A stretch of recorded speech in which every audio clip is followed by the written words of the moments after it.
Peer পদ্ধতি এই নাম বাংলাদেশের লোক কখনো শোনে নাই। আমি চ্যালেঞ্জ করে বলতে পারি, যারা পিয়ার পদ্ধতি কথা বলছে তারাও পিয়ার সম্বন্ধে সঠিকভাবে জানে না। যারা চাচ্ছে না যে বাংলাদেশে একটি সুষ্ঠু নির্বাচন হোক, যারা চাচ্ছে না আমরা যে 17 বছর আন্দোলন করেছি সেই আন্দোলনের ফসল ভোট, আমরা গণতন্ত্রের জন্য আন্দোলন করেছি, আমরা ভোটের জন্য আন্দোলন করেছি, ঠিক না? সেই ভোট এবং গণতন্ত্র তারা এই দেশে ফিরিয়ে দিতে চায় না।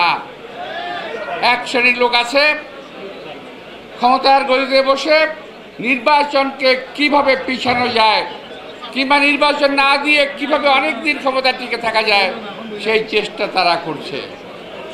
ইনশাআল্লাহ বাংলাদেশের জনগণ 17 বছর যেভাবে আন্দোলন করেছে, দরকার পড়লে আমরা আবারও আন্দোলনে নামব, কিন্তু এই ষড়যন্ত্রকারীদেরকে আমরা কখনোই বিজয়ী হতে দেব না। এই দেশের মানুষের ভোটাধিকার, এই দেশের মানুষের আমানত, এই আমানতকে খেয়ানত করতে দেওয়া হবে না। এক একজন এক এক রাজনৈতিক দল এক এক সময় আপনারা খেয়াল করে দেখবেন, কেউ একই দল বারবার বলতেছে নির্বাচন হবে, আবার বলছে এই অবস্থায় নির্বাচনে যাওয়া যায় না, আবার বলছে পিয়ার পদ্ধতি এই নাম বাংলাদেশের লোক কখনো শোনে নাই। কাকে পিয়ার পদ্ধতি বলা হয়, কাকে আনুপাতিক বলা হয়, এটা কেউ কখনো শোনে নাই। আজকে আমি চ্যালেঞ্জ করে বলতে পারি, যারা পিয়ার পদ্ধতি কথা বলছে তারাও পিয়ার সম্বন্ধে সঠিকভাবে জানে না। পৃথিবীর 80টা দেশে পিয়ার পদ্ধতি আছে।